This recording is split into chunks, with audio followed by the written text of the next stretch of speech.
Thank you very much. My fellow Americans, my first and highest duty as president is to defend our great country and the American people. I swore an oath to uphold the laws of our nation, and that is exactly what I will do. All Americans were rightly sickened and revolted by the brutal death of George Floyd. My administration is fully committed that for George and his family, justice will be served. He will not have died in vain. But we cannot allow the righteous cries and peaceful protesters to be drowned out by an angry mob. The biggest victims of the rioting are peace-loving citizens in our poorest communities. And as their president, I will fight to keep them safe. I will fight to protect you. I am your president of law and order and an ally of all peaceful protesters. But in recent days, our nation has been gripped by professional anarchists, violent mobs, arsonists, looters, criminals, rioters, Antifa, and others. A number of state and local governments have failed to take necessary action to safeguard their residents. Innocent people have been savagely beaten, like the young man in Dallas, Texas, who was left dying on the street, or the woman in upstate New York viciously attacked by dangerous thugs. Small business owners have seen their dreams utterly destroyed. New York's finest have been hit in the face with bricks. Brave nurses who have battled the virus are afraid to leave their homes.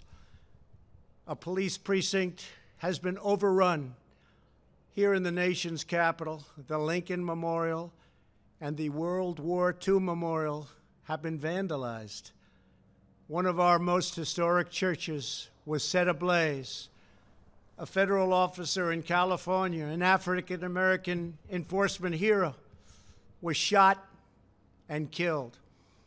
These are not acts of peaceful protest. These are acts of domestic terror.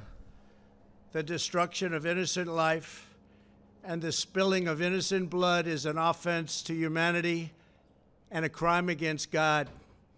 America needs creation, not destruction, cooperation, not contempt, security, not anarchy, healing, not hatred, justice, not chaos. This is our mission, and we will succeed. 100%, we will succeed. Our country always wins. That is why I am taking immediate presidential action to stop the violence and restore security and safety in America. I am mobilizing all available federal resources, civilian and military, to stop the rioting and looting, to end the destruction and arson, and to protect the rights of law-abiding Americans, including your Second Amendment rights. Therefore, the following measures are going into effect immediately. First, we are ending the riots and lawlessness that has spread throughout our country. We will end it now. Today, I have strongly recommended to every governor to deploy the National Guard in sufficient numbers that we dominate the streets. Mayors and governors must establish an overwhelming law enforcement presence until the violence has been quelled. If a city or state refuses to take the actions that are necessary to defend the life and property of their residents, then I will deploy the United States military and quickly solve the problem for them. I am also taking swift and decisive action to protect our great capital, Washington, D.C. What happened in this city last night was a total disgrace.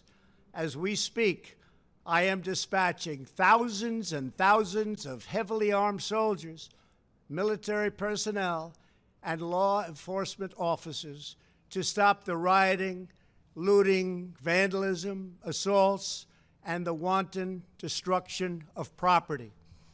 we are putting everybody on warning. Our 7 o'clock curfew will be strictly enforced. Those who threaten innocent life and property will be arrested, detained, and prosecuted to the fullest extent of the law.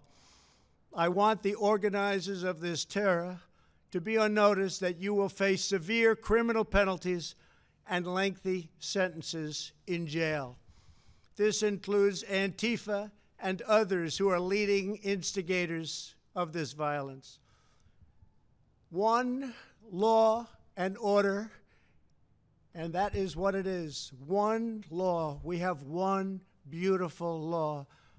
And once that is restored and fully restored, we will help you, we will help your business, and we will help your family.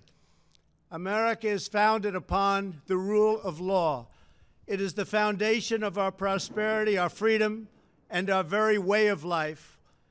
But where there is no law, there is no opportunity. Where there is no justice, there is no liberty. Where there is no safety, there is no future. We must never give in to anger or hatred. If malice or violence reigns, then none of us is free. I take these actions today with firm resolve and with a true and passionate love for our country. By far, our greatest days lie ahead. Thank you very much, and now I'm going to pay my respects to a very, very special place. Thank you very much.